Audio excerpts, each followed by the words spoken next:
Hello, good morning, Miss Elliot. Rebecca the Elliot. Good morning, Kirsty Hudson.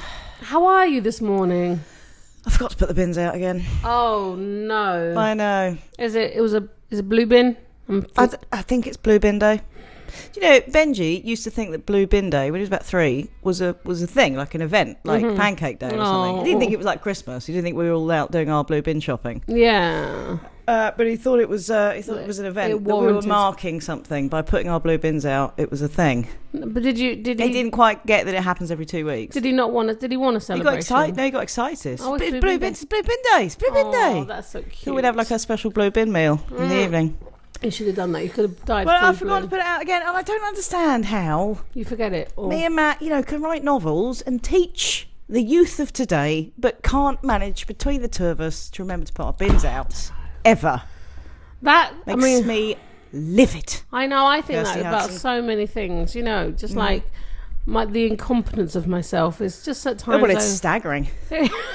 But I mean, I am sitting here in my pajamas, so I think that suggests. But you did turn up on time. Well, as you said, there had to be a compromise. There had to be compromises. I couldn't shower and get ready and be here on time. Do you think it's okay that you're an adult, but your pajama top has a big furry bear's head on the front with separate ears sticking out of it, just above your breasts? I think it's imperative. Do you think it's normal? Yeah. Yeah.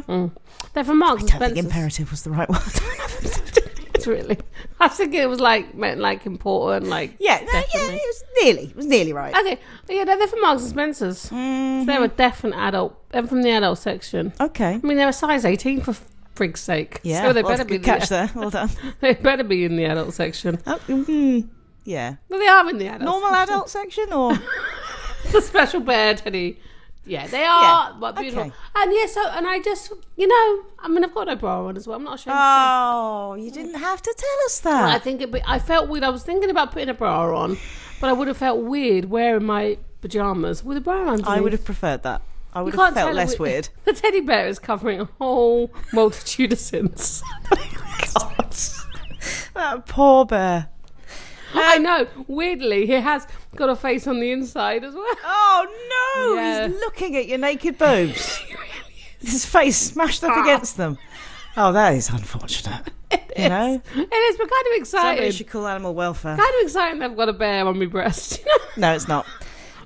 What? We missed that. Bear on the bear breast. Oh, bear. Yeah, that is. Wow. I mean, it's a shame. Top punning there. I know, from watch the, out. stand-up comedian. I'm not a punner. No, you're not. Pun is you don't not really my... understand them. I don't really understand. I mean, I like it when You're people do always saying to me, is that a pun? Yeah. I do one or two that you've helped me out with, and I'm here for all your punning needs. Yeah, thank you. Okay. Beautiful. You're listening to Don't Laugh But, like sitting in the pub garden with two of your best friends, but without the need to buy them drinks or pretend you're listening. I've learnt a couple of things this week. Have you, Rebecca Elliot? Number one is that my husband thinks it's okay to eat dog food. Dry dog food, obviously. What? That's a revelation. That is disgusting. Yeah. But he's just like, that's right. He said, I remember when we had a family dog, just occasionally, be feeding the dog, just take a bit for myself. Just take a bit, this is dry dog food. Oh, clearly. Not this the dog isn't meat. putting a fork in the tin of stinky. No, this is dry. Wow. But then he said, well, it's the flavour. I mean, the fact that he's a vegetarian didn't seem to bother him. And the flavour was turkey and rice. I just think that... But then I'm thinking, should I think that's disgusting? Yes. Yes, you're Without with me. doubt. Thank I'm with you. I don't now think... Benji's copying him. Oh. I just find Benji just... I mean, chewing on dog food. God, there's two things I can add to that. One being that my husband, right, he's trying to break himself out of the habit, but he's not doing a cook enough for my liking. When he's finished a meal at the table or on the couch, depending on where we're eating. Okay, or sofa for people who live in the UK. Yeah, settee. Yeah, if you will. Yeah. He puts the plate on the floor for the dog to lick. Oh, well, after he's eaten, or just halfway through? Just clean that bit. No, clearly after he's eaten, but it's not. No, that's not pleasant. He says, well, the dishwasher is like an antiseptic. What? What's not antiseptic? What's that, antibacterial or something? I don't know. That's not the point. And it's teaching your dog bad habits. It is. And it's teaching your husband bad habits. I know. And he has told the kids that he wants a rabbit poo. So now Lenny's like, it's fine, Dad ate it. Like if the rabbit's As a child? yeah, Or just I'm hoping as a as a delicacy in a restaurant? just this little starter with a little lettuce to. Husbands, dirty I boys. know, dirty boy. And now the kids just go, oh, it's fine, Dad ate it when he was a kid. Like the rabbit poo's fine to be left Have your everywhere. kids eaten it now? I bet my daughter has, yeah. Do you think? Oh, yeah, she'll have tried Oh, I it. doubt it. Without a doubt. I'm sure my son probably would as well. Oh. Do you know what else I learned? There are some people, People, quite a lot of people, human ones. who don't believe that Finland exists. Yeah, I can get that. My husband's a bit... Not that he doesn't What? exist. No, he just gets confused as to where things No, are. that's very different. Well, I why do have they not a lack believe? of geographical knowledge. Why That's one don't thing. they believe that? What do you mean Because they don't? people believe weird conspiracy theories. Why would Finland be... I didn't look into it any more than that. Oh, Kirst, we to be need to honest. find those But there are reasons some out. people who genuinely think Love it. Finland doesn't exist. And I think if you've got a passion, follow it. If you don't believe it, do it. You know, I don't believe in conspiracy theories, No. but by the laws of probability, but a couple of them have got to be true. Well, people might not Unless the only conspiracy theory is the law of probability. Perhaps probability is a conspiracy theory. Just gonna let you know. I mean, you said to me on the train when we were coming back about When we come back from where? We haven't even told them. Oh, well, we've been to Glasgow. We're Yes, going to we get have. into that. We're going to get into that in a full meaty Oh, level. wait, we're going to dive right Yeah. in. Or in a more like a nut roast kind of level, seeing as we both don't eat turkey. That's true. And anyway, we're on the train and I was talking about something and you said, what if I'm a figment of your imagination? Oh, yeah. And because Yeah. I love that you found out one day that Rebecca Elliott was just a figment of my imagination. And everyone's just playing along. Just don't tell Kirsty she's not real. She's not real. She's not there. tell her. I'm sitting here doing So the yeah, I alone. podcast with someone. Yeah. She's my best friend. She's my yeah. friend, she's my friend. Yeah. No. No, and I just She's author. But Yeah. I just thought how easy like that went. I did have a moment going, what if that's real? You know, like a moment. You did look scared when I What said a that. moment, just a moment. I just thought that's how conspiracy theories happen. Like, just Yeah. you're a bit tired. Yeah. You know, it could be many reasons. You're a bit hangry, you're a bit overeaten, you're a bit tired, you're a bit drunk, whatever. Someone says something, it's a seed of an idea. And you kind of think that could be the case. That could be. Could be. Who knew? Yeah. But yeah, that's how conspiracy theories work, I think. So do you think you're putting on both our voices in the podcast? Do you think that's what it is? All coming from you? Yeah, they're all just for me. Okay. You've We're eaten starting a a new conspiracy theory. Rebecca Elliott doesn't exist.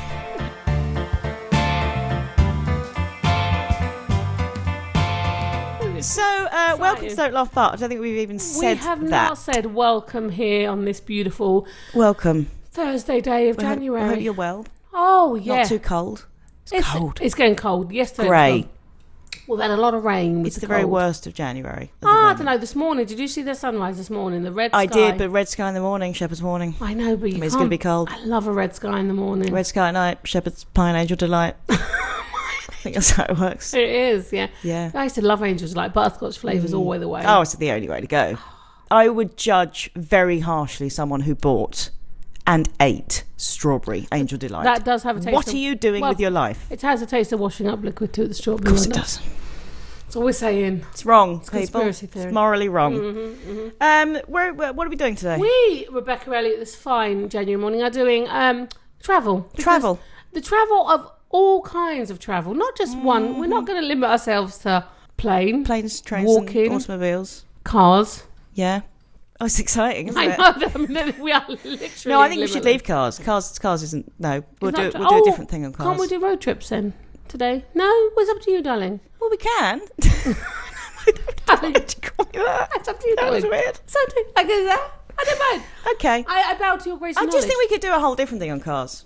I mean, we're running out of subjects, Kirsty. If we can stretch it out. We will never run out of subjects. I haven't thought about this. No, There's so that many- is true. I tell you what, we might touch on road trips. We could touch We could touch on it. Just with a Just little, the edge. little delicate finger rub. Don't Up do and the down finger. on it.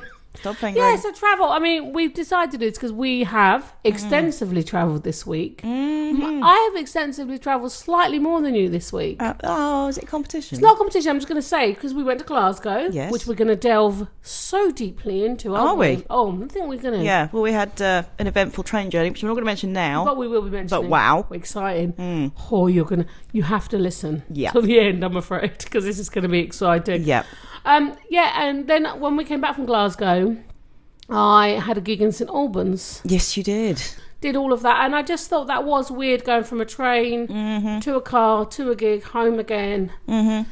You know, I do find travel, I find it exhausting. Do you get pre-travel? Travel is exhausting. Do you get, which is weird, we were saying this the other day, because you're basically just sitting. You could be sitting on a plane, you're sitting on a train. Totally. But you, at the end of the day, you're just exhausted from all the sitting. Oh, you're not wrong. But I, as you know, suffer from quite a lot of pre-travel stress. You do. Especially if I'm flying. Yeah. I hate I get that. the whole lead up to it. Yeah. When I'm on the plane or train, I'm full of excitement. But the bit before that, I can't bear it. Yeah, I can't always. I have a weird thing that I can't imagine coming back from a travel alive. Really? Yeah, that's my only anxiety. Everything else is fine. I don't worry about it. That's quite a big anxiety, though. You think you're going to die every time you travel? Yeah, but I can think I'm going to die if I go to. If I go to the cathedral on midnight mass, I thought I might not come back alive. Why? I don't know. I'd say it's just it's a death of anxiety. Yes, it is. You need to deal with that. I don't need to deal with it because it's not a problem. It's literally. It sounds like it would be a problem. No, because it's a thought. You think you're going to die every time you go out? If it stopped me doing the things that I'd like to do, then it would be a problem. But it doesn't. I just think it. I don't know every time I go out. Okay. Not every time. Well, I was about to say that I always think I've left the iron on, but that seems like a small fry now. I know. It's weird. And the weird thing is I never do any ironing. So why do I think that? I never iron. But I've convinced myself. I love that you don't iron. I never, ever iron. My husband will iron if things need ironing. I occasionally do a shirt if I have to. Never done it. But Matt does his own ironing. I don't even really know how to iron. Oh, no, I can really iron a shirt well. Oh, I bet you can. Yeah. Oh, yes, I bet you're all over that shirt, the ironing, the steam. We're talking about ironing. I know, but it's not something like, it's not like, it is just that. And I will have to say to my husband, I probably won't die, will I? You know, or something like... You know, like, because logically... It's unlikely it's just at the cathedral at midnight mass that you're going to die. Yeah, but then the travel then exacerbates that because you're going, like, on something you have no control over, you know, like, you're going somewhere you don't know. And generally, like... And they lay on thick all the safety warnings and all of that stuff. Absolutely. And the whole bit, when you're on an aeroplane, they go through the whole safety thing and how to put on your mask and all that, and it takes forever, right? But I just think until you give us all parachutes and teach us how to use them, and also while you're there, teach us how to fly the plane, I'm not interested. No. Because the tiny little niche situation that mask and a blow up thing is going to help us. It's only if you're going to land quite peacefully in the middle of a sea. Yeah, the plane thing causes him more anxiety than anything. However, part of me feels that I would survive a plane crash. Do you think? Part of me doesn't know if I would want to. You know, that feeling of... Well, when you say you think that you would, do you think you've just got the sort of moral strength to do it? Oh, no. Others are weak, they will perish. But me, no. No. I think what it is, my husband, because he loves planes, he can probably fly a plane. He's never trained it, but he could land a plane. He feels strongly about it. Yeah. Because he does all things. He's done it years and years and years. Anyway... He sort of drums it, how safe it is. Yeah. And also says, like the likelihood is if we had a crash, it would be a little minor one. Most people survive plane crashes than die from them, weirdly. I know, but however much you know that you could also just go down in a big ball of burning nightmare. Or it could go, because people might be travelling while they're listening to this. And it would be the fact that you... Let's not delve in that too much, because a lot of people do listen whilst they're travelling. We've had that. We've had lovely listeners on there. They're travelling across them. They're not going to be scared, because Americans generally aren't scared of plane travel. No, and people shouldn't be. I mean, no, we absolutely shouldn't be. And it's the laws of probability, although probability is a conspiracy theory. It is. But it is so much fun. You know, when the engines go and you're going, we can take off. And then you're like, this huge thing is going into the sky and you can see the land go. I mean, it is a magical experience. It is. In equal terrifying measures, but it is exciting. And I want to always be able to do it because I like the end result of travel. Yeah, I do. I really. But I don't have an enormous wanderlust. I think if I wasn't married to Matt, who takes me to decent places, and I love it when I'm there, then I probably wouldn't have gone further than Norfolk.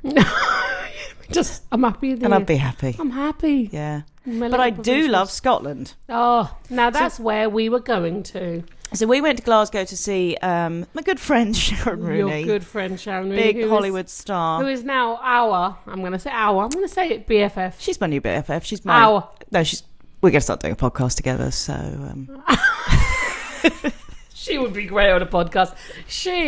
Anyway, she was reading my audiobook. That's did the point. read her That audiobook. was the point. That's why we went. Let me tell you, ladies and gentlemen, it was one of the proudest moments ever when I watched Rebecca Elliott and Sharon Rooney discuss just some little words on the book and watch Sharon Rooney bring it to life in the most exciting, most incredible way. Thank you. Pretty funny. It was, Hashtag best book ever. It's so exciting. I know. It was, really moving to hear my little characters from my head. And she didn't just read it, she acted it. She did act it, And which was phenomenally interesting. Made it to way watch. better than my crappy books. Like, she really made it sound good. She worked some hard. Let me magic. tell you. It was really interesting process to watch, wasn't it? It was, What a and joy. we can't repeat her stories, but we did hear good stories about Danny DeVito and things like that. Oh, it was a bona fide movie star moment. Oh, so do we go into on our little trip up there? But I think we should touch base on that a bit more. So we go into Glasgow on the train. Yeah. We went first class, didn't we? We went first class. Because we're fancy. Yeah. Fancy. Well, if you're going to do something like that, you've got to do it properly. Fancy. Absolutely. If you can. And we ended up in Lancaster. Well, the first Lancaster. lovely train broke down. The first lovely... I think it was a vanity. That was when it first started to go wrong. Started to go. Well, there was some warning signs on that train. In the woman who brought the food round kept running out of food. Yeah. Like, for example, I said, can I have some cheese and biscuits? Oh, we've run out of cheese and biscuits. I said, well, Yeah. what have you got any nut? No, I've actually run out of those. I mean, they didn't have enough staff on the first train, No. which was fine. You know, it's the really first world problems, no problem whatsoever. The train breaks down in Lancaster or Lancaster, depending on where you're from, yes? Yeah. Or is it just always Lancaster? I think you're giving a little bit too much detail. I know, it fascinates me. Well, as long as it fascinates someone. We had to then rush off the train, up the stairs, over the bridge. I mean, it was a faff. I was just going to say that all I was going to give to this bit of the story was okay. we had to change trains. Okay. Change trains. And we get on the next train, and it was not as a nice train. No, it was not. Because they had to... It wasn't the train that we were supposed to be on that was going all the way from London. It was just a little fella. Yeah. But we sat on a table of four with two very lovely... delightful people. From people. The Shetland Islands. I was going to say elderly. They weren't like elderly, but they were... Slightly more mature than we are. But that's Everyone much, is. yeah. In age. Anyway, we were chatting to them. They were from the Shetland Islands. Islands. Yeah. And they had some lovely... we found that fascinating. Cause I used to say that as a euphemism when I couldn't say the rude word in front of my kids. Oh, the Shetland Islands. Shetland Islands. And yet they were just... And they were watching jewellery and it was really fascinating. We were just having a lovely chat. I got up to go to the toilet. A gentleman fell into me and slapped my back a bit hard. I thought really not too much about it, but it wasn't a nice feeling. We then continued our conversation. All of a sudden, the man, Rebecca and I noticed that the man is swearing quite offensively next to us. Very. To the window. So we thought maybe he's on the phone. We gave him the benefit of the doubt, didn't we? We thought maybe he's on the phone. He had earpods in. And then he gets up and he falls into me, which I thought at first was an accident. Turns out it wasn't. No. Shoved his hand in my mouth. Yeah. I think that was slightly on purpose as well. Called me an expletive of some kind of... Slapped you around the face several times. That was after he called me an expletive. Okay. And also a fat cow, which is, I think, probably the most boring insult. I think he could have used his imagination a little bit more. I was really dulled by that insult. I was like, Yeah. come on, if you're going to insult me, let's think of something exciting. Yeah. He didn't care about that enough. Yeah. He just wanted to slap my face quite a lot of times. He again came back and lunged again. Yeah. I thought, I'm leaving the situation. Rebecca was all very strong and stoic and was on, no, we're not leaving. We don't need to leave the cabin. And I was terrified and I went, no. He was shouting at that point to F off. F off. Repeatedly. Telling us and that get we out were the carriage. disturbing his peace by talking. Yeah. Quite a lot. And how... Like we are to the listeners now. Yeah, we are disturbing. They're probably all having a similar reaction at home, but we can't hear it. No. Okay. Shut the F up. Yeah, so we stayed around until the woman... We felt she was safe enough because... The old woman who we were sitting opposite. The older woman Yes. who we were sitting upstairs with. And then we left and then we went into the next carriage and we met a lovely woman called Jane. And she...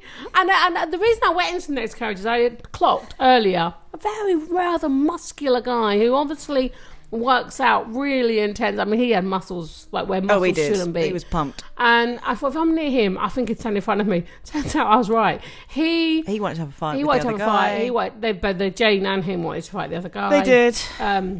Anyway, it turns out they went and got the guard for us. Dougie, who was just a joy. Dougie took care of the situation. Upshot is Kirsty was assaulted. Assaulted on the train. On the train. And I know we're sort of almost playing it down. It was one of the most frightening experiences. It wasn't. Because at the time, it was. Yeah. And we're both shaky, but obviously you particularly, who've literally been... It was a strange experience. Assaulted. Yeah. And then, they called the police. He was arrested. Yeah, because I don't think we were slightly in shock, and I wasn't sure I got the gravitas of the situation. Yeah, because you don't at the time when these things happen. You don't, and I'm like... So it wasn't until they kind of said, no, like, we need to call the police. And we're kind of like, oh, yeah, I guess we should. They were going really clearly, he could be doing this to... You come and do it to you again, or he could do it to anyone on the train. I thought, that's a really good point, and he would have done. He was up for a fight. He wanted to hurt me, and the police were fantastic. But when they came, they just looked after us. There was a lot of policemen. He did kick off with the policeman. And when that was exciting when they arrested him when he came.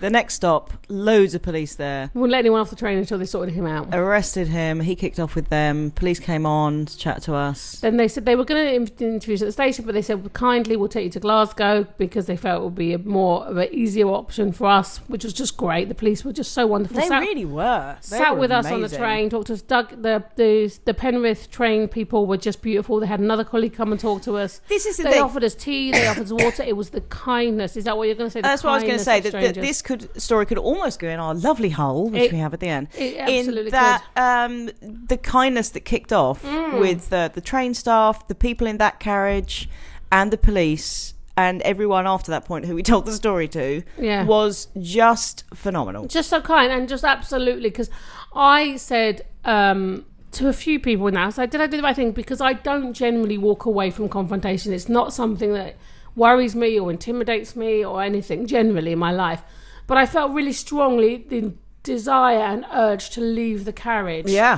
The sadness of the story is that nobody in the carriage sort of said anything to us. And this is the thing we understand really upsets me. Yeah, we understand really clearly that no one should have stood up against this man, nor would want or expect it, because he was really scary. He was huge in stature as well. The fact is, we were sitting in first class carriage with, I don't know how many other people, like 10? Yeah, at least 10. And including guys. And there is one, guy kicking off at two women and an old couple, and literally bullying us and hitting you, and then bullying us out the carriage. Yeah, absolutely. And no one said a word in that carriage. And I just said, what would have been... Or said to us, are you okay? Or followed us out and went, what just happened there? You all right? Yeah, I just think we feel like this. Yeah, but what was lovely, thank goodness, that when we went that in the other carriages, they were gloriously beautiful and then to us. When we got to the police, we ended up talking to the police, and what I said to the policeman was, did I do the right thing? He said, well, he attacked, he kicked off with the police.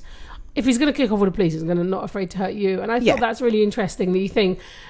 we did the right thing by leaving. We did the right thing by leaving. It's just not something it's an egoic thing. It's something that I pride myself on, is not being fearful in situations like that generally. Yeah. But that situation was very different. There was nowhere for us to go. He was incredibly imitated. But the thing is that hindsight is... it's been playing on my mind, as you know. Of course, and thinking what else I should have done, what else I could have said.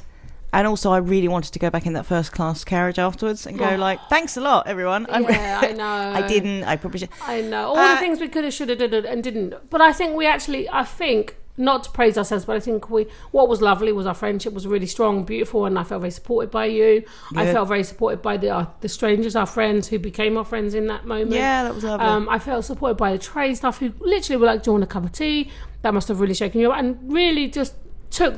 didn't need me to take it seriously, because they were taking it so seriously for us. Yeah. The police, the same situation. And often it's only when other people pay the situation attention that you kind of realise what a big thing just happened. Yeah, because that made me cry then, because it was so nice. Because I think me and you would have just kind of sat there and shaking and I don't know, until everyone else went like, no, this is a big thing. And you're kind of like, it is a big thing. It's a big thing. And you should. And I am going to get womanly on it. There was a very. There's no way he would have kicked off had we been two guys. No, it really felt very clear. No way. That.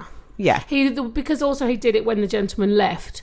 The 80s. I mean, I know he was probably in his 70s to 80s. I don't know, but he didn't say anything until the guy left, and I thought that was quite indicative that it was very much the women. The women are on their own now, so I'm going to. On their own, and they're irritating me. And and had we been loud, he still wouldn't have had the justification to do what he did. However, I mean, you are very rarely loud. I know, but we actually on that occasion we had really, because it was a quiet cabin, and I just found so it wasn't exciting. It wasn't. It's weird, but it's also I don't like feeling powerless. That's exactly what I do. And at the end of the day, we weren't, because he's, in custody. But at the time, I that whole thing, like, if it had been guys, it wouldn't have happened. And you think, I don't want that to be the case. I don't want to feel. And I wouldn't have wanted my husband in that situation, because my husband would have felt the need. And then later on, when I walked out, just in round Glasgow, and just went off my own for a minute, I felt a little bit threatened in a way that I have not felt. But you won't again. You haven't. I know, but it was just weird that kind of.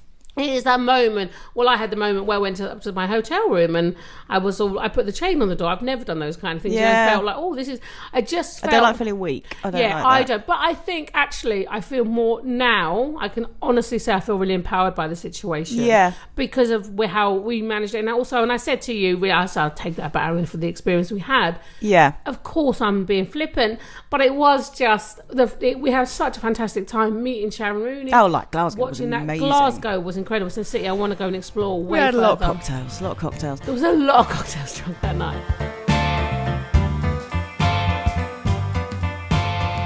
I'll tell you the other thing that I'm taking from it. Oh yeah, what is that? And that is, I just want to be the person who does step in. Yeah. Because there's been a couple of situations. As long as you're protecting yourself. Yeah, absolutely. And the person who's in the situation. And we've talked about this. I'm not necessarily talking about stepping into the person who's being angry or violent. No. Because I don't have that ability. But stepping into the victim, for want of a better word, and going, are you okay in this situation? Absolutely. I think you're so right. And there's been a couple of occasions over the last year where I didn't step in, and it still plays on my mind. Tiny things. Yeah. So one thing was in a car park. Right. And I wasn't that near her, but there was a woman in a car who was on her phone, so she was kind of halfway reversed out of her parking space. Sure. And there's a guy shouting at her through her window, like, to get off her effing phone and why she's driving and all this blah blah blah. But it takes you a second, it wasn't close to her, to realise what's going on, and then your brain's kind of figuring out, something bad's happening there, right? But by the time I'd kind of figured it out, she'd driven off and the guy drove off as well, and I just kind of thought, I wish I'd gone over there. Absolutely. Because there is a woman in her car on her own being shouted at. Yeah. And I should have stepped in. So that, and I want to be the person who steps in quicker. Yeah, but I think we can. Do you know what I mean? I think you are that person. I just think in those moments you're the way. Your brain takes a while to process it, doesn't it? It takes a moment. Because you think, is it domestic? Am I stepping into something that shouldn't? Sure. And and it wasn't physically violent or anything, so it wasn't sort of obviously. I know, and it's like. But I still feel bad about that. Yeah, I think because the situations this year that I have stepped in and been felt really safe about, and those things. And that's what again surprised me that I couldn't. Usually I can manage, but I know there was an instinctive thing that made me think, no, there's nothing I can do here to make the situation better. Oh yeah, it's literally. But I think you've got to judge every situation individually. Like I want my brain to judge it quicker. Yeah, the other thing that happened, which fits into our travel theme, which we need to remember that we're supposed to be doing, was again tiny thing. Went into Cambridge, did the park and ride. Okay, right. Okay, we're getting on the bus. Okay, right. Mm-hmm. Got the kids. We're going upstairs in the bus, full bus, going into Cambridge. Lots of detail. Love it. Yeah, I love your detail. So yeah, that's the difference. I love detail. Come on, talk to me about more detail about the bus. Come on. So getting on the bus, getting the kids upstairs, sure. And there's a woman, young mum, on her own, outside with a toddler, like a 3-year-old, okay? Who's got one of those little push bikes with no pedals, like a tiny little thing, okay? And she's the last to get on. We're halfway up the stairs, and the bus driver just says to her, like, "No, mate, you can't get on here with a bike. You can't bring a bike on here." She's like, "What?" Toddler starts crying because he wants to go on the bus, and because it was just me. And the bus driver's just really kind of bullying her, and so she just kind of stands there not knowing what to say. And before my brain has kind of had chance to kind of think about how unfair the situation is, the bus has driven off, and I haven't said anything. But what I should have done is gone down and said, "Oh, come on, mate, like I would literally have that bike on my lap. Like, it's not a bike." I know, right? The situation, and it's a tiny thing. It wasn't violent. It wasn't even anything. But like, there's a young mum on her own. We all know what that's like. When you've just got, who probably needed someone to just step in and go like, and stand up for a bit. And I didn't. And that annoys me. Totally. There is a case of a famous comic who is short in stature and has to have a wheelchair to go onto trains, and she went viral with it. Has gone on television with it. That I think she was put into. They have a wheelchair area that you can go into, and that I used to get on with Clemmy. Something like that. Something had happened, but she was left in this tiny little space, couldn't hardly move with her wheelchair. And it was just, and the way she was treated was horrendously. It sounds like, I don't know the whole story. I'm sorry, I'm probably telling the story terribly, but I just think that's really interesting how travel can, we think because we're able-bodied and we can do it easier. Yeah. It doesn't mean we do not have the limitations that you may have had with Clemmy or someone who is physically disabled or blind or whatever those things are. Yeah. I just think, travel can bring up insecurities, and I hope, you're right. I hope that I would. Absolutely, in those situations. Getting on buses with Clemmy with a wheelchair. I know the buses can do it, but you always you've got some, lovely bus drivers, not a problem at all. Yeah. But you also got the ones who kind of with the sigh and a bit of and you think it's just like, oh God, we're giving them hassle. Yeah, it shouldn't be a hassle. I know. We always feel like we need to apologise. Exactly. So then I feel sorry to holding the bus up, and they've got to put the ramp down. I was talking about travel again. I was in. So we have a problem with the Cambridge to Bury route that we got. I mean, I travel infuriates me because I can't get to all my gigs by public transport. Yeah. Because I can only it's the train to Bury St Edmunds I can't get back on, and I am doing active things to try and change it. It's so frustrating because especially with the environmental thing of trains, of cars and all that kind of stuff. I'm on a train. There's this young lad in Bury who's really actively trying to make this thing better, which is great. But I ended up talking to him on a train because we're standing on the train. There's literally no room. Yeah. And I just think that's fine for me. I can do it. But what if you can't do that? What if you can't stand for that long? It's fine. Anyway. Equally, when you're quite short like we are and you're standing on a train, you've always got your face in a bloke's armpit. Yeah, absolutely. I hate that. But talking about the apologising thing, so I'm in the way for people to get out. And I'm like, so sorry. I'm so sorry in your way. Sorry, I'm in your way. Constant. And then this bloke went out to me. He just went, "Stop apologising for yourself, love." In the loveliest way. And I like the added the love. And I just thought, I think as women, I know there are men that do it. That's the caveat. But as women, we do apologise for our actually just taking up space on the planet sometimes. Yeah, I'm so sorry I'm alive and here right now. I'm so sorry. I should be dead. I apologise for existing. You're listening to Don't Laugh But, two women talking with enthusiasm about what they reckon, as if it in some way matters. So we've had a few travel stories then. We have, from our buses. From the butters. All right. My son Ethan went for a stage of projectile vomiting without much notice. Once, that's awful. Yeah. I've been in this on situation. Public transport. Once we were on the train to London and I didn't have any sick bags. Oh no. I attempted to catch said vomit with my hands, which was pretty ineffective. Oh no. We got off at Stratford and the train had to be delayed so it could be clean. Oh no. Oh, that's not good. Really? They had to stop the train to clean it? Yeah. That's a whole lot of vomit. Because also you're angering all the other travellers at this point because nobody wants to hold up. If it makes her feel any better, I once drunk way too many Long Island iced teas and projectile vomited all along the dormitories of an American Air Force base. Did you? Yeah. That is nasty. Projectile green. It was green. Why it went green, I don't know. Why was it green? That's Long Island iced teas for you. They're a danger to humanity. That's not pleasant. No. It was fun though. It was a fun time. No, I mean, train toilets. Have we spoke about when the toilet door opened? Because I'm now really scared of them to the point where I got you to stand outside. Yes, you did.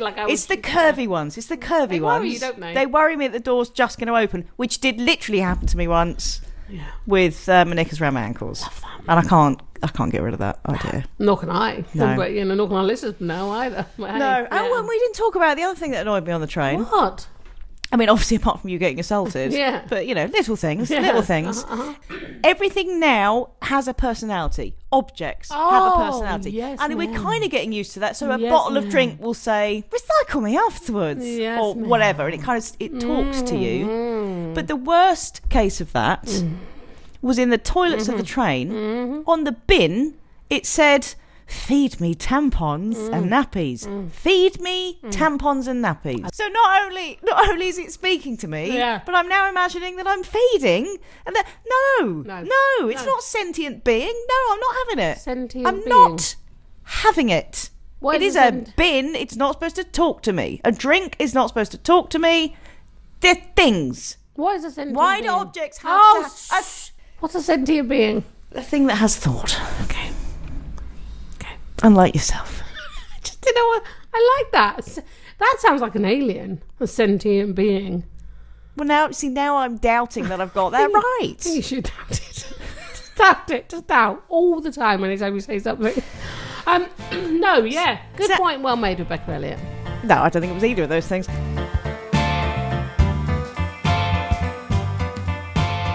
So Sam says, when my mum came to Uganda, this is my sister who lived in Uganda for a little while, right. and then mum went out because she was ill. When mum came to Uganda, we had to make the 12-hour trek back to where I've been living in Kagando.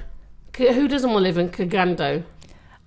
There were many unusual and hazardous aspects of this journey, such as when the bus driver saw a huge cow dead in the road in front of us, and so decided to speed up and drive over it. Wow. We were also stroked a lot and laughed at, as they hadn't seen many white people in those parts of Uganda at that time. Fascinating. I'd love that, though. Yeah, I would love. I mean, that's an experience. Isn't Yeah, it? but yeah, seeing a cow on the road and thinking, I'm not going to go around it. I'm going to speed up. Yeah. Go right over it. Travel is interesting because it's dependent on where you are in your journey. Like if you're on a tube, if you're on the tube, you don't really want anyone else to get on the tube if it's busy, right? Absolutely. Because you're going to be squashed. Mm-hmm. If you're the one running for the tube, you really want to get on that tube. Yeah. It's like Do you think you've made a... Is there a point there? It's like a metaphor for life. Is it? Yeah. How does that metaphor work, Kirst? So, like, sometimes... No, just spell it out, because clearly it's clear in your brain. But I think so that the rest of us can really... Sometimes really grasp it. Sometimes you're on the train. Mm-hmm. Sometimes you're running for the train. Yeah. That's... Yeah, okay, all right. That's yeah. good. That's good. So You got something there. It's an inspirational poster, that is. I'll write that down. Love that. Okay, do you want to read one? Yeah. It's not particularly funny, but it's memorable. Mm. Well, no, that sounds like you're judging it. No, she said this, or he said this, depending on who wrote this. Mm-hmm. I'm not judging it. This is quite memorable, but not that funny because it starts with this. About 20 years ago, I was in a borderline abusive relationship. Wow. Ooh. I'd been home over Christmas, but he kind of like Xmas. No. I've been Sounds home. like eczema. Yeah, I've been home over Christmas, but he called me back, so of course I went. Oh, harsh. But I got on the train at London, and a group of lads sat in the seats opposite me. I looked a right state, and I wasn't really feeling very chatty, so I was on the defensive thinking they were winding me up, but they kept including me in their conversation. Oh. When I got off, one of them offered to lift my case down as he handed it to me. He slipped a bit of paper into my hand with his phone number on R. I'd been made to feel so worthless by my boyfriend, so this little gesture couldn't have come at a better time. Wow. I never rang it, but I kept it hidden in my purse to remind me. I love that. So a story that started off sad, ended happy. I love that story. Love it. It's so... And I love that she took the number, she put it in her purse, and she just kept it just as a reminder that I'm worth something. I'm way enough. Yeah. Talking about that, I travelled by car a lot, and I broke down at a gig once, and I went and did the gig and came back and thought I'll sort it out because that's how professional I am, right? Obviously. Sort it out afterwards. Came back, rang the AA, they were going to be a long time. These two guys, there was a gang of kids. They looked so intimidating. They were like, I thought, gosh, because they had their hoodies, and there was the whole... Anyway, the gang of lads started to walk towards me in a quite intimidating fashion. I was like, oh shit, I'll probably get in my car and wait here. And they just knocked on my door. You're all right, love, do you want me to look at your car for you? Oh, just those moments where we assume, where our preconceived ideas that we need to challenge about people. Absolutely. And I thought that was interesting. But that's that kind of same thing. We think that sometimes because of whatever we're feeling. Because of what we've gone through, we project that on the situation. But equally, as we said, you need to trust your instincts. I think that's really important for us as women to go, if you feel unsafe, say it, name it. It's about getting that fine balance, isn't it? All the time,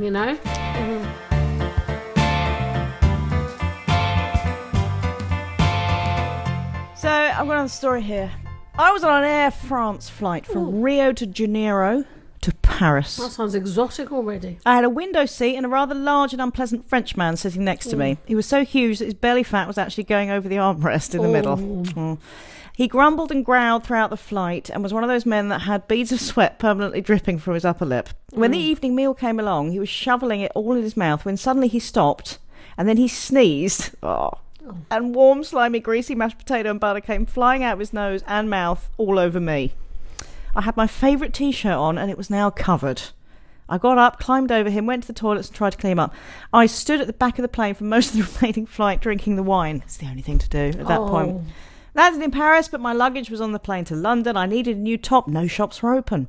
Arrived on the next flight to Heathrow. My luggage was delayed. Met my sister. Told her not to touch me.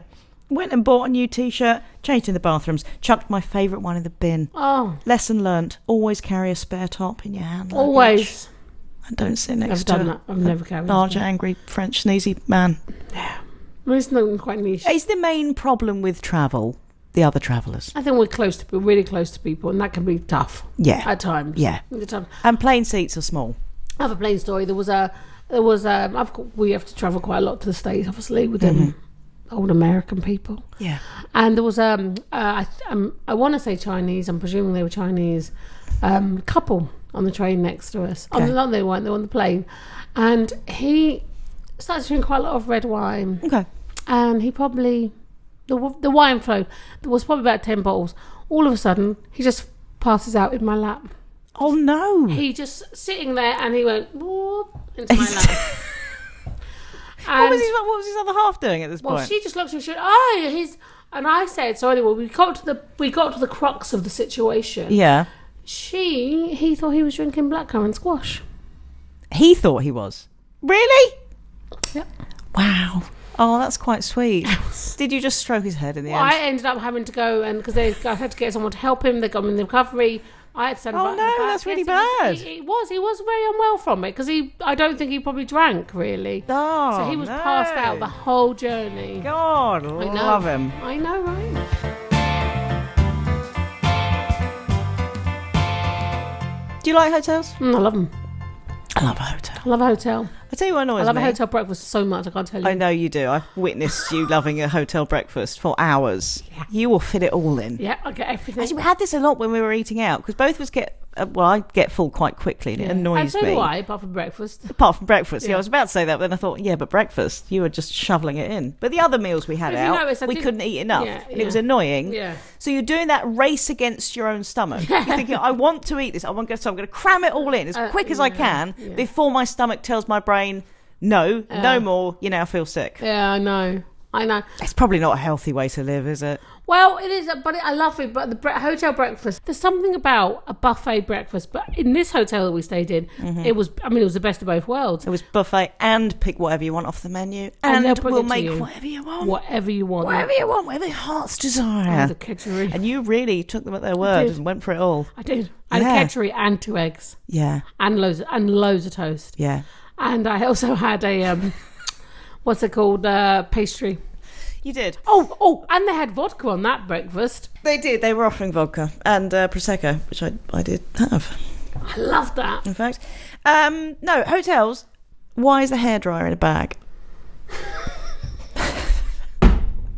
That's a good blooming point. You know? I don't know. It's a waste of a bag. Yeah. The first time I go in there, I'm searching all the cupboards. Mm-hmm. I want to find the dressing gown, and I want to find the hairdryer. Did you find that the towels were slightly crispy in the hotel? They were crispy. What was that? Abrasive. Yeah, I felt that was my only criticism. Drying yourself on a bit of cardboard or something. Yeah. But why is the hairdryer in a bag? And the other thing is when the housekeeper comes in the room, because you've forgotten to hang the thing that says, I don't want you in my room right now. I get very scared. Why are you pointing at the time? I'm just letting you know that it is. I know, but there's a lot we got to cut out because there's been a lot of boring stuff. So I'm thinking we need to keep going till it picks up. I'm hoping at some point this podcast will pick up, Kirst. All right? It may take us 2 hours. I will get there. All right? But God knows we haven't been there yet. We'll find the funny. I'm saying when the housekeeper comes in, I feel guilty about the mess. I mean, both of us kept a horrifically messy room. Yep, we did. Even though we'd only been there for half an hour. We just emptied everything everywhere. I feel really guilty, but also I feel guilty. I feel like, have I paid for this room? Yeah. Oh. I'm doubting that I should be here. Really? Yeah, because she's here now. So I'm thinking about perhaps this is not my room. I don't think I should be here. That's so weird. Yeah, every time. I have told you the story that every time we go somewhere fancy and we meet the cleaners, my mum will always say, I'm just having lunch here.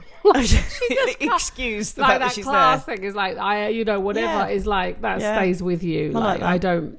But that, because it was a fancy hotel. It was a gorgeous hotel. And it didn't just have a swimming pool. No. It had a thermal experience. Isn't that what it was called? Which was terrifying going into. Yes. I'm not going to lie, because you went down lots of dark alleyways. Yes. Yeah, it felt like a weird sex club we were going into. Really? I'm not sure that it wasn't. I'm going to say that because when we were in the pool, they had this little square bit that you swam into, and it was just the room, like with the water in. That was weird. What are you supposed to do in there? Well, we have sex. That's what you do in that room. I mean, well, we had sex. I said, well, you have sex. That's what we did. I'm not sure that other people should. There was. Oh, can I say about the beautiful man? There was a beautiful man in the water. No, because it sounds creepy. Okay, but there was a beautiful man. He was a footballer, we think. He was one of the most good-looking people I've ever seen in my life. I enjoyed him. That sounds creepy. Yeah, it was. Okay. I creeped on him. Okay. Are you going to read a story? Yes, I'm going to say. Crack on then, love. Come on, pick it up. Travelling from London to Bury first class. Oh, fancy.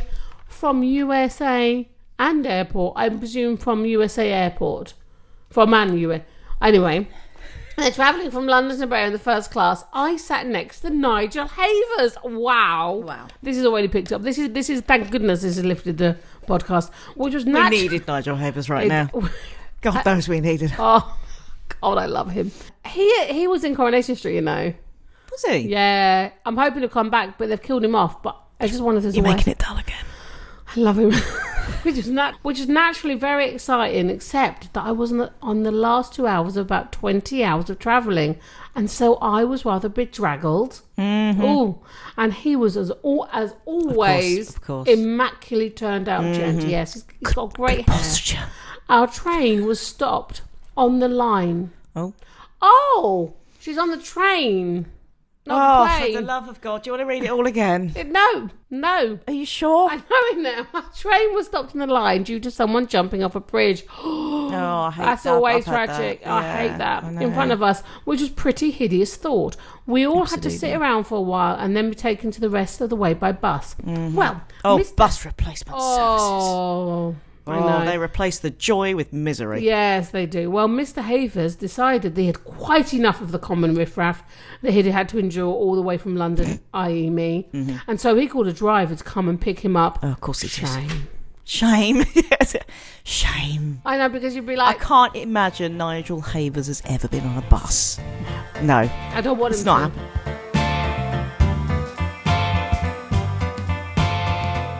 Okay, for another one here. I used to commute from Bromley to Chatham.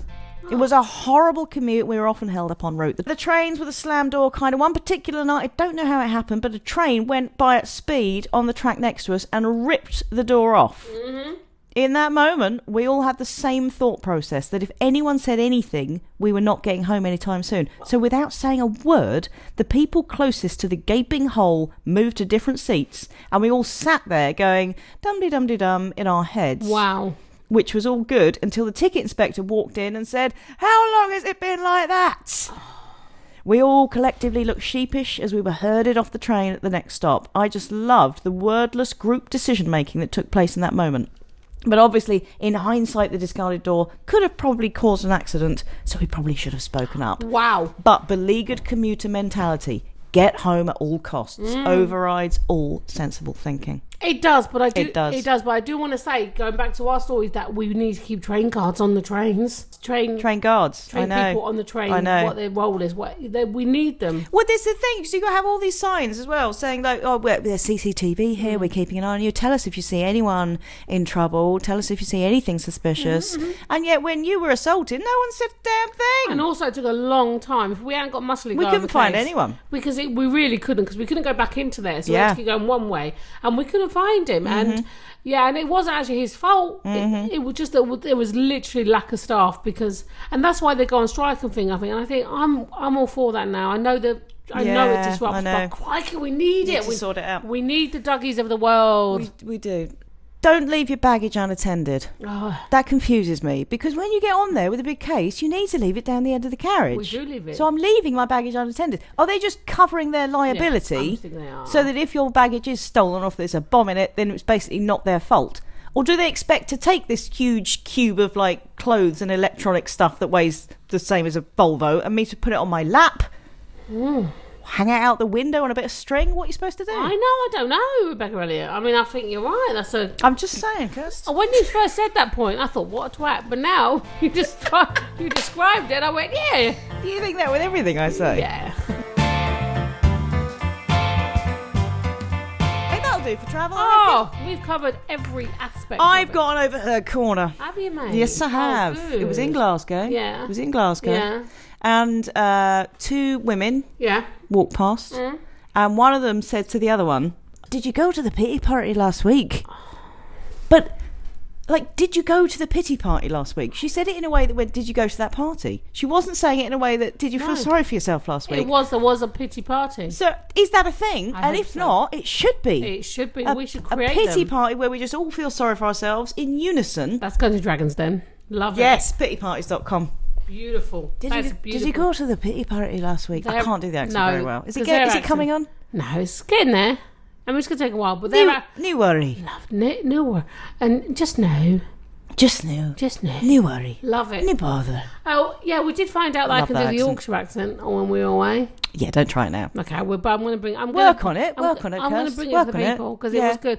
I had an overheard corner last night. We went to the Dent, Susie Dent. We went to see Susie Dent. Which off of Dictionary Corner. And her topic was called... What was it called? The Secret Life of Words. It was fascinating. It was really But I can't fascinating. remember most of it. No. Apart from the fact that I think in Victoria times they used to call the intestines arse rope. They did. I loved it. It was so good. But when I went to the toilet, I heard someone say, "Oh, she knows a lot about words." Really? They hadn't worked that out before. Like, that is the... Really, yes. It's kind of the point of why we're here. I why we're loved seeing it. her. But we do say that kind of stuff. Like, she knows a lot about words, doesn't she? Look at her with her words. Who knew? Literally everyone knew. Everyone knew. That's why we're here. Loved it. It was beautiful. Oh, I mean, angry corner. I think we've been angry. I think we've done the other corners. I think we've visited all the other corners. I think we had a lot of lovely holes. I have got another lovely hole if you want. You want to discuss your lovely hole? Yeah. All right. There's a viral thing gone out. It's been how long it's been around for. There is a woman. They're at some kind of conference, and kind of like I want to say like a European Union kind of conference. You know, they're in like a big kind of domey kind of place. You know what I'm talking about? Come on, you know what I'm saying. Sometimes when you're describing something, I love to just look at you blankly because then you just don't stop describing it. So they're there, and the man said to this woman, she doesn't even have a degree in economics, and she's talking about this economic debate, and she shouldn't be doing that. And the woman sort of went, "I have a PhD in economics." Oh, something nice. like that. It was. She said it way much better. Right. So he was saying, "What are you talking about this?" She doesn't even know what she's talking about, literally. And it was so mansplaining because he got up and it was the perfect example of a man, and I know way more than you. And what are you doing, pretty little lady? Mm-hmm. It was that perfect. And her going, boom, drop the mic, got a PhD in economics, shut it. Yeah, and you could have. She should have just thrown the mic at him. Absolutely, it was a beautiful. And there are so many examples of situations where someone goes, "Don't speak to me like that," and they do it so well. Beautiful. That's my lovely. Can I do a brief overheard of you? So when we were on the train in London, and you obviously start talking to everyone, and you was talking to a chap who was studying, and you were saying, "What are you studying?" And he said, like sort of science, physics, astrology. It was so fascinating. Yeah, clearly like really clever chap. That was my micro conversation. And your question to him was, what's your favourite planet? Which is a question you'd ask a 3-year-old reading a book about space. I stand by that. If someone's doing that, I want to know what's their favourite. I think it's true. And he was like, I've never thought about it before. Exactly. He was blown away by the gravitas of that question. So what's your favourite planet? Also, I just said astrology instead of astronomy. It sounds like a right dick now. Yeah.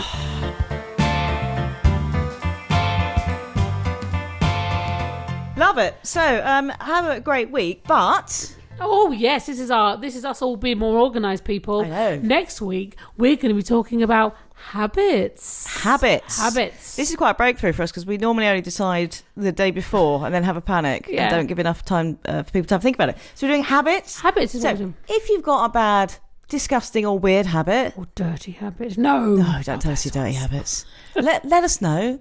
Best place to do it's Facebook. Yeah. Obviously, there's Instagram. Send us a message. We've all got of an that. email somewhere on the Facebook Got page. an email. Got an email. I want to say info@don'tlaughabut.com. Let's do it. I want to say that. Say it. You've said it. I've said it. Yeah. So do just let us know your habits, people, and have a great week, people. And Kirsty's got some really disgusting ones, so that's going to be fun. Beautiful. People, have a wonderful, wonderful week. Travel safe. Be safe. Be well. Enjoy. Tell us life. if you see anything suspicious. Don't leave your baggage. Like us. Give us reviews. Tell a friend. Tell a friend Tell about a friend. us. Tell people. Tell people that we're Shamrooney's best friends. Need to know. Yeah. We love you. Take care. Take care. Have a lovely week. Love you. Yeah. Bye.